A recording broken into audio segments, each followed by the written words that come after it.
నమస్కారం అండి, నా పేరు డాక్టర్ సువర్చల, జీవా ఫర్టిలిటీ సెంటర్స్ లో సైంటిఫిక్ డైరెక్టర్. థ్రాంబోఫిలియా అంటే ఏంటి? దీని వల్ల రికరెంట్ ప్రెగ్నెన్సీ లాస్ అంటే ఎక్కువ సార్లు ప్రెగ్నెన్సీ ఆగకపోవడం అనేది జరుగుతుందా, దీని వల్ల సంతానలేమి సమస్య కావచ్చు అనేది వాళ్ళ టాపిక్. సో థ్రాంబోఫిలియా ఏంటంటే ఒక రకమైన గ్రూప్ ఆఫ్ డిసార్డర్స్ అనుకోండి. ఇందులో మనిషికి అబ్నార్మల్ బ్లడ్ క్లాట్స్ అవుతుంటాయి. ఈ డిసార్డర్ ఇన్హెరిట్ కూడా చేయొచ్చు, అంటే జీన్స్ లో కూడా రావచ్చు, ఎక్వైర్డ్ టైమ్ తో కూడా రావచ్చు. అండ్ ఈ అబ్నార్మాలిటీస్ వల్ల కోఆగులేషన్ సిస్టమ్ లో, అంటే బ్లీడింగ్ అయినప్పుడు బ్లడ్ ఆగిపోతుంది చూడండి, ఆ కోఆగులేషన్ సిస్టమ్ లో ప్రాబ్లమ్స్ అవ్వడం వల్ల ఇంక్రీజ్ రిస్క్ ఉంటుంది. ఎక్కువ risk Venus arterial thrombosis risk ఎక్కువ ఉంటుంది. రికరెంట్ ప్రెగ్నెన్సీ లాస్ ఏంటి? 2 కన్నా ఎక్కువ ప్రెగ్నెన్సీ లాసెస్ అయ్యాయి అనుకోండి, 20 వారాల్లోనే అసలు ప్రెగ్నెన్సీ ఆగట్లేదు అనుకోండి, దీన్ని రికరెంట్ ప్రెగ్నెన్సీ లాస్ అంటారు. థ్రాంబోఫిలియా వల్ల యూజువల్ గా ఇది అవ్వచ్చని major factor, RPL major factor దీన్ని అంటారు. సో టైప్స్ ఏంటి, ఎన్ని రకాలుగా ఉంటాయి? సో ముందుగా ఏమన్నాను, ఇన్హెరిటెడ్, అక్వైర్డ్ అన్నాను కదా. ఇన్హెరిటెడ్ గురించి తెలుసుకుందాం. ఇన్హెరిటెడ్ థ్రాంబోఫిలియాలో ఫ్యాక్టర్ వి లీడన్ మ్యూటేషన్, ఈ మ్యూటేషన్ ఫ్యాక్టర్ వి అనే జీన్ లో అవుతుంది. దీనివల్ల రెసిస్టెన్స్ ఎక్కువ అయిపోతుంది యాక్టివేటెడ్ ప్రోటీన్ సి లో. సో దీని రెసిస్టెన్స్ వల్ల హైపర్ కోఆగులేట్ స్టేట్ వచ్చేస్తుంది, అంటే కోఆగులేషన్ లో ప్రాబ్లమ్స్ రావడము. ప్రోథ్రాంబిన్ జీన్ మ్యూటేషన్ G20210A, ఈ జీన్ మ్యూటేషన్ అవుతే కూడా ప్రోథ్రాంబిన్ లెవెల్స్ ఎక్కువైపోవడం, దీనివల్ల క్లాట్ ఫార్మేషన్ కూడా అవుతుంది. Next protein C, protein S, anti thrombin deficiencies. ఇవి naturally occurring deficiencies, anti coagulants, and వీటి డెఫిషియన్సీస్ వల్ల కూడా రిస్క్ ఆఫ్ క్లాటింగ్ ఎక్కువ ఉంటుంది. సో ఇప్పుడు అక్వైర్డ్ ఏంటి? టైమ్ తో పాటు వచ్చేవి ఏంటి? యాంటీ ఫాస్ఫోలిపిడ్ సిండ్రోమ్, ఇది ఆటో ఇమ్యూన్ డిసార్డర్.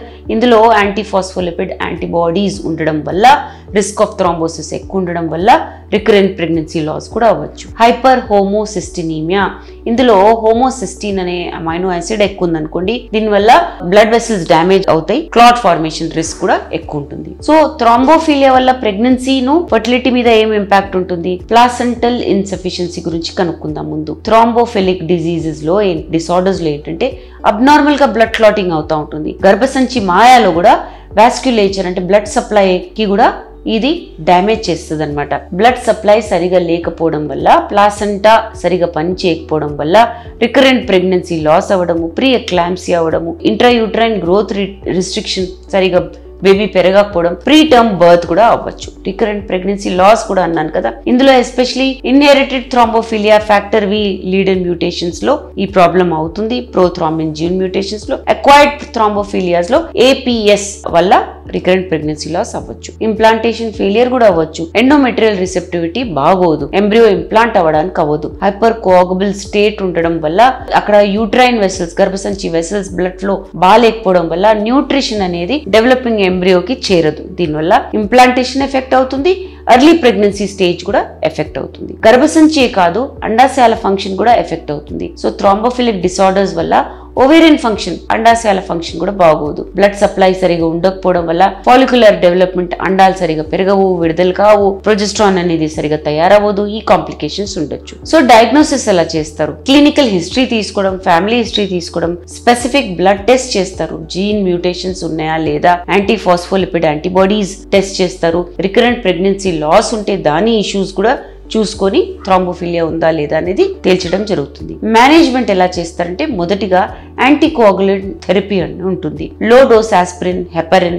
ఇవన్నీ ఇస్తారు. దీనివల్ల క్లాటింగ్ రిస్క్ అనేది తగ్గుతుంది, ఎస్పెషలీ ఏపీఎస్ లో. కాంబినేషన్ థెరపీ వల్ల కూడా ఈ రిస్క్ అనేది తగ్గుతుంది, ప్రెగ్నెన్సీ అవుట్కమ్స్ కూడా ఇంప్రూవ్ అవుతాయి. ఇలాంటి మహిళలకి క్లోజ్ మానిటరింగ్ చాలా ఇంపార్టెంట్, అంటే జాగ్రత్తగా చూసుకోవాలి. ఏమైనా కాంప్లికేషన్స్ అవుతున్నాయా, ప్లాసెంటల్ ఇన్సఫిషియన్సీ ఉందా, ప్రీ ఎక్లాంప్సియా అవ్వబోతుందా ప్రెగ్నెన్సీ ఎప్పుడు అనేది కూడా చాలా జాగ్రత్తగా చూసుకోవాలి. లైఫ్ స్టైల్ మోడిఫికేషన్స్ చాలా ఖచ్చితంగా చేయాలి. స్మోకింగ్ ఉంటే బొత్తిగా మానేయాలి, హెల్దీ వెయిట్ మెయింటైన్ చేయాలి, రెగ్యులర్ ఎక్సర్సైజ్ ఉండాలి. ఇవన్నిటి వల్ల ఈ థ్రాంబోఫిలిక్ ఈవెంట్స్, అంటే ఇలాంటి దుర్ఘటనలు అవ్వకుండా ఉంటాయి. ఫోలిక్ యాసిడ్ సప్లిమెంటేషన్ చాలా ఇంపార్టెంట్, ఎస్పెషలీ హైపర్ హోమోసిస్టినీమియా అన్నాను కదా, అలాంటి కేసెస్ లో ఫోలిక్ యాసిడ్ సప్లిమెంటేషన్ ఇస్తే ఈ హోమోసిస్టిన్ లెవెల్స్ తగ్గుతాయి, ఏవైతే డ్యామేజింగ్ ఫ్యాక్టర్స్ ఉంటాయో తగ్గుతాయి. ఫర్టిలిటీ మీద ఎలా ఇంపాక్ట్ ఉంటుందంటే, ఈ రికరెంట్ ప్రెగ్నెన్సీ లాస్ వల్ల రిస్క్ ఉండడం వల్ల సక్సెస్ఫుల్ ప్రెగ్నెన్సీ రావడం, ఫుల్ టర్మ్ ప్రెగ్నెన్సీ రాకపోవడం వల్ల ఈ కాంప్లికేషన్స్ అవ్వచ్చు, ఇన్ఫర్టిలిటీ. తర్వాత ఐవీఎఫ్ చేయించుకున్న వాళ్ళలో కూడా ఇది ఫెయిల్ అవుతుంటే థ్రాంబోఫీలియా వల్ల కూడా